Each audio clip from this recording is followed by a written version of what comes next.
School zone safety under the microscope. Police investigating a hit and run involving a crossing guard that has turned tragic. The guard died of his injuries. A teen is now under arrest.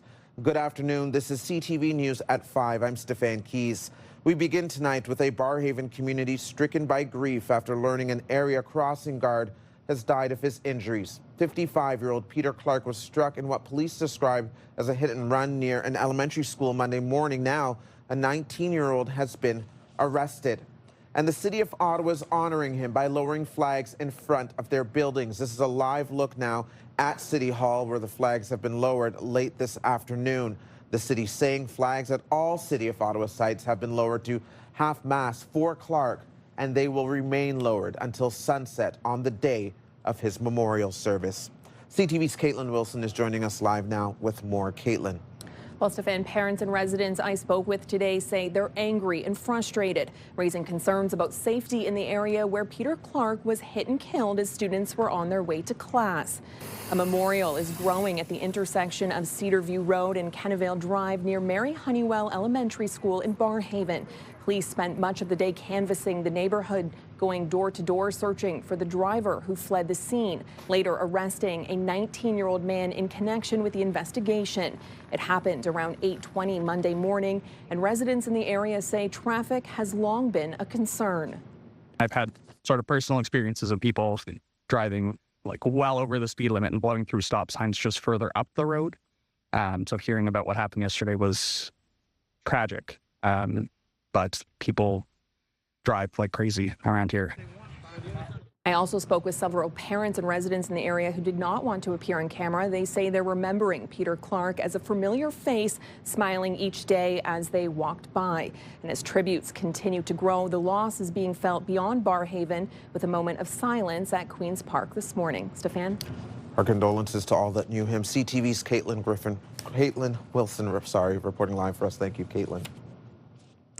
Meanwhile, also in Barrhaven, school safety is top of mind for all families. Now parents are calling for immediate safety improvements around St. Juan Diego Catholic School after a child was seriously injured earlier this month during after-school pickup. CTV's Leah LaRocque was at a pickup this week and has more. Leah. Well, Stefan, I was there for afternoon pickup, and I can tell you there were times where I didn't even feel safe. I was on one side of the sidewalk, and to get to the school, it wasn't clear where I should go or where I can cross safely.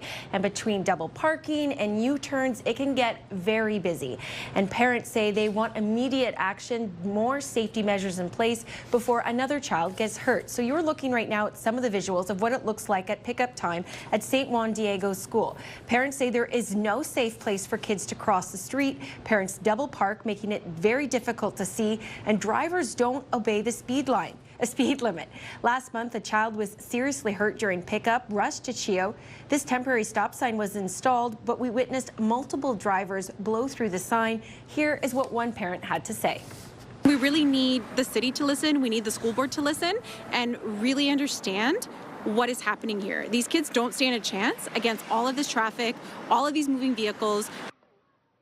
Bylaw officers were also there outside of the school giving parents tickets for parking on the side of the street where there is no stopping allowed at any time. But parents say it's a price they have to pay to keep their kids safe. Now, we spoke with the councillor for the area, says he's working on making that temporary stop sign permanent and getting a crosswalk where kids can go. And hopefully this spring there will be flex state delineators down Flagstaff in order to calm traffic. Stefan. CTV's Leah LaRocque reporting live for us. Thank you, Leah. As war rages on in the Middle East, U.S. President Donald Trump's postponement of striking Iranian power plants has calmed the oil markets, leading to a big break at the gas pump. Analysts say the price of gas could drop anywhere from 10 to 13 cents a litre overnight, and diesel could tank as much as 20 cents. Canadians for Affordable Energy President Dan McTagg says drivers should wait until tomorrow to fill up, but prices will likely go up again on Thursday. And with the global demand for oil and reduced availability driving up prices at the pump, one of Canada's major public sector unions is reigniting its call to allow federal workers to work from home. This as a new report from the International Energy Agency is highlighting remote work as a key action to reduce oil demand. CTV's Austin Lee is following this for us today and joins us live in studio with more. Austin. Well, Stefan, gas prices remain at their highest points in roughly 2 years. The Canadian Association of Professional Employees now says global oil prices are yet another reason that the federal government should go back on its plan to move further away from remote work.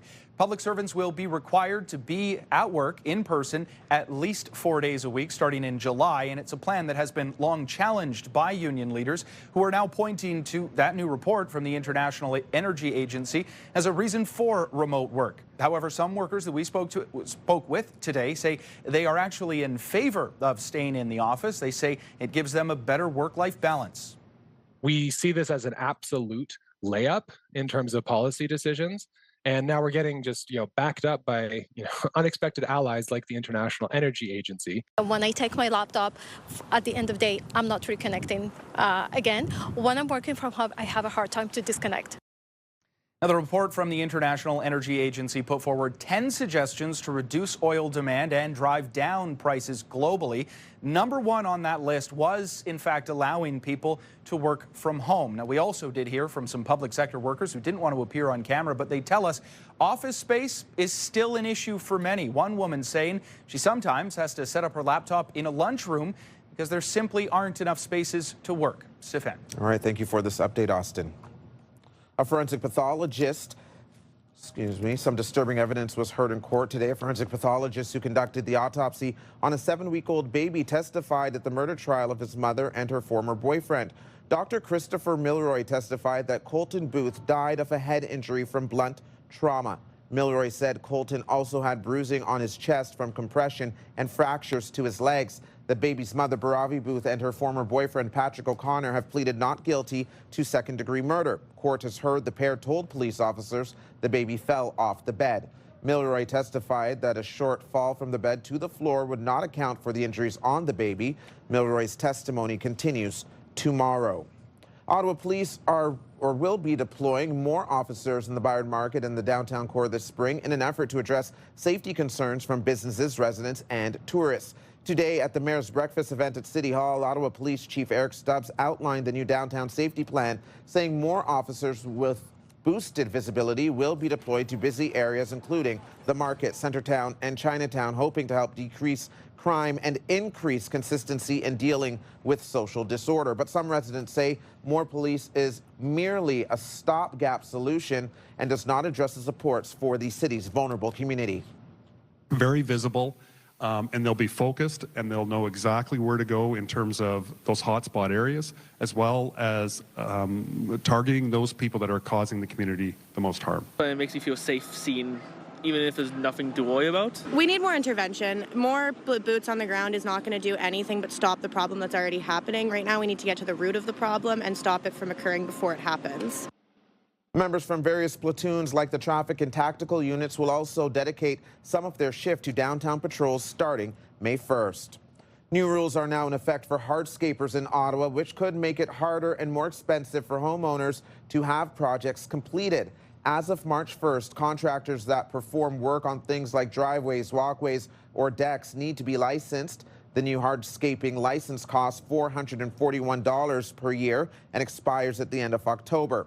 The licensing also requires companies to have marked and signed vehicles with specific sized lettering, advertising that could cost thousands of dollars. Contractors say these new rules will ultimately make projects more expensive for customers and backup scheduling. There's going to be a lot less of those small one-man shows going around doing those subcontracting jobs for these larger companies, which means these larger guys are going to have to either turn down the work or charge a lot more for it. A lot of our projects involve many different trades, and if we so much as touch the hardscaping, which we often do, it's going to disrupt the flow. Last year, CTV News reported the story of a Canada couple ordered to remove $40,000 in hardscaping due to bylaw violations. The city was working on a range of new rules, like requiring companies to have marked and signed vehicles with specific size lettering, advertising that could cost thousands. The City of Ottawa says the rules were brought in to avoid situations where homeowners had illegal work installed, like walkways that stretch right to the curb. Coming up on CTV News at 5, digging deeper into the issue of traffic safety around schools as parents at one Barrhaven school call for changes. CFRA's Christy Cameron will join us, and our Jackie Perez is joining us live in studio right now with our first look at the forecast. Jackie. Well, thanks so much, Stefan. We did hit temperatures above 0 today, so that's the good news. Things are starting to warm up. It's those overnight lows, though, that are still remaining quite chilly. 1 degree here throughout eastern Ontario. Montreal and Montreal seeing lots of sunshine. Overnight conditions, yes, there is a chance that we could see some flurries moving through. -7 is what we are anticipating for overnight lows. And yeah, tomorrow we're getting to a daytime high again of 2 degrees. We will likely in the afternoon see some snow mixed in with the rain as we move into Thursday. We'll have a full look at your long-term forecast in just a bit. Stefan. Thank you, Jackie. Here's what you need to know. The Ottawa Black Bears play at home this Saturday night at the Canadian Tire Centre. They'll take on the Georgia Swarm, and it's Superhero Night. Game time is 7 p.m. Visit the Black Bears website for tickets. Taking a live look at the traffic conditions right now at Bronson, the Queensway is moving well in both directions. Westbound at Parkdale is seeing significant slowdowns this hour. That stretches beyond Churchill towards Woodruff and Bayshore. You're watching CTV News at 5. Our popular Team of the Week segment is back. If you want to be a part of our Myers Automotive Group Team of the Week, upload your video to ctvnewsottawa.ca. Well, we mentioned earlier in the show that families in Barrhaven are raising concerns surrounding traffic safety outside of a local elementary school. They're calling for immediate changes after a child was struck and seriously injured by a vehicle outside the school earlier this month. Today's radio question of the day is asking, how can safety be improved in school zones?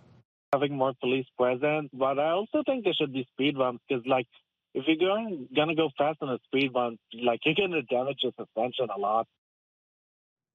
Christy Cameron is here with more. And Christy, I was listening to your show. A lot of people talking about traffic calming measures like speed bumps, maybe the signs to let you know how fast you're going. I don't think I've necessarily heard a lot of people calling to bring back speed cameras in school safety zones. We know that's not what the province wants to do, but it's an interesting conversation to have. Yeah, it was a bit of a mix today on the text board, but one thing is for sure, we have a major problem here in Ottawa right now. There is no denying it. A crossing guard was killed while on duty, doing his job in the morning. What a tragedy. My heart goes out to his family. I just feel absolutely terrible for them. This is somebody who's tasked with getting families and kids to school safely. You know, 8:30 in the morning, it can happen at any time, but this is when kids are going to school, they're vulnerable. And I mean, like, we see these school zones, we're looking at it right now, this is from the Half Moon Bay area, where it is shambolic. It's chaotic, parents coming and going and not paying attention, and everybody only cares about their schedule. Manage your time effectively. Make sure that you are dropping your kids off with enough of a buffer zone so that you're not ripping through stop signs and speeding. Safety matters more than you getting to work on time. That message has got to be, I think, driven across to people. You know, and in the Half Moon Bay area, it was a child that was injured. But it's going to keep happening if people don't get on top of this. It's inexcusable to do that, especially in a school zone. Definitely. Thank you for this, Christy. Appreciate it. You can join the conversation, leave a comment through the Talkback feature on the iHeartRadio app. You can listen live to Christy Cameron on News Talk 580 CFRA weekdays from 2 to 6. And now watch Christy's segments anytime on YouTube. Subscribe to the News Talk 580 CFRA channel. Kind of thought about popcorn, wanted to make something with bold flavors and a bold mission, and that was to, you know, fight for second chances. Coming up on CTV News at 5, starting with a kernel of inspiration while behind bars, an Ontario woman shares her story of turning her life around. Here's what else you need to know. The Under-20 Broomball National Championships are happening this week at the Carleton University Ice House. The competition brings together top young broomball athletes from across the country. Visit the event website for all the details. Coming up tonight on CTV, after the news, Best Medicine starts at 7, followed by Will Trent at 8, then High Potential at 9, and RJ Decker at 10. Now for another check on the weather forecast, let's head back over to Jackie, who's live in studio with us. Jackie? Well, thanks so much, Stefan. Temperatures very similar to what we saw yesterday, but a little bit more windier. We are anticipating some flurries moving through overnight, and tomorrow this chance of some snow mixed in with rain is moving in. But first, here's a live look through our Centennial Glass Sky Cam. It's a great day in the capital, 1 degree, showcasing downtown Ottawa. And taking a closer look at tomorrow morning, the clouds are going to continue to cover eastern Ontario. It's not until about past 5 p.m. tomorrow night in the late evening commute that we could start to see a little bit of some light flurries moving through. As temperatures start to warm up, it's going to transition into rain, perhaps freezing rain, and this is going to be in our overnight hours. Temperature-wise for tomorrow, well, -6 to start things off, so a lot warmer than what we saw today. Temperatures coming in from, or the winds I should say, coming in from the southeast, and we are getting to a daytime high of 2 degrees. But again, you might want to keep an umbrella nearby, especially if you're out and about late in the evening. Now, chance of flurries in the valley, -10 for our overnight, 2 degrees the daytime high. As we look towards the Seaway, temperatures sitting around -5. A lot warmer though by Kingston and Brockville. 5 degrees is going to be the daytime high. Mainly cloudy skies is the anticipated forecast. So after Wednesday, when that rain moves through, Thursday should be in the clear. But while we will have mainly cloudy skies for our Thursday, rain is also in the forecast for our Thursday evening. For Thursday, we're anticipating 5 to 10 millimeters of rain. This could change, but it will also be the warmest day of the week, 10 degrees, but it will be short-lived, because the overnight we're dropping down to -12, and by the time we get to Friday, the daytime high will be much cooler than what we are seeing today, -3 the daytime high. Lots of sunshine though, that's the good news, but again, temperatures still with that winter weather lingering here in eastern Ontario. Weather is brought to you by Manotick Tree, complete tree care from start to stump. So, Stefan, again, clear skies when we start off our Wednesday, but as you can see, it will transition to light flurries, perhaps even some rain moving through. But luckily and hopefully it'll be in those overnight hours. Thank you, Jackie. And here's a look at the stories you're checking out right now on CTV News Ottawa.ca. Some of us are still waiting for spring weather's full arrival, but we know here in Ottawa, we often jokingly say we have winter is a season and construction season. Our digital team is letting you know that construction is starting on Laurier Avenue for a raised bike lane. That work is going to resume this month. It's a $7.2 million project, and so traffic in that area might see some disruptions. Lots more to come here on CTV News at 5. Have your voices heard and let your elected officials know of which routes tend to frustrate you. So coming up for us, what's the worst road in Ottawa? Commuters can now weigh in an annual CAA survey.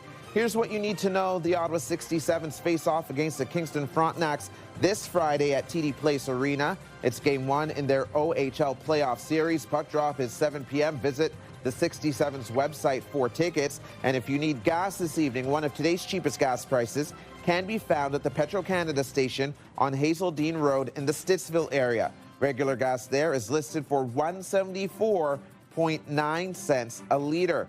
Here's another live check on the roads this hour. If you're going eastbound on the Queensway, things are looking fairly good, even beyond Nicholas. It might slow down a little bit towards the 174 if you're headed out towards Orleans. West End traffic on the Queensway, or westbound traffic, really starts to pick up after Nicholas towards Bronson there and eases around Pinecrest.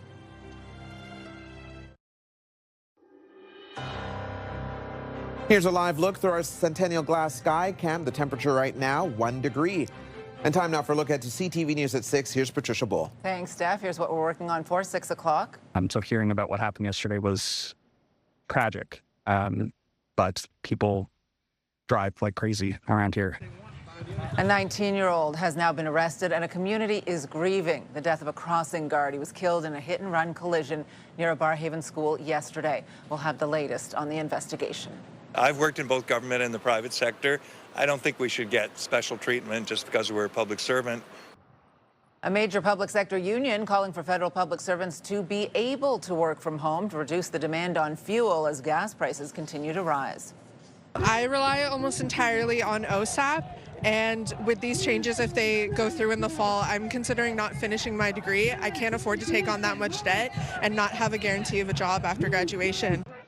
And students and union members gathering outside Queen's Park this afternoon to protest the Ford government's recent changes to OSAP. All of that and more is coming up tonight on CTV News at 6. That's right after the early edition of CTV National News with Sandy Ronaldo at 5:30. Steph. Thank you, Patricia. Now the final 5 other stories we're following. CAA has launched its annual Worst Roads campaign and is calling on drivers to weigh in on which streets and highways are causing the most problems. We encourage folks to, voice their frustrations and nominate a road that tends to frustrate them and have their voices heard. Last year's list included Carling Avenue was voted the worst road in Ottawa for the 10th straight year. Richmond Road, Bronson Avenue, and Hunt Club Road were also on the list. New survey data shows 80% of CAA members in Ontario are concerned about the state of the province's roads. People have until April 17th to nominate the worst road in the province on the CAA website. SOS, save our school. SOS, save our school. SOS. Students and staff continue to push back against upcoming changes at the adult high school.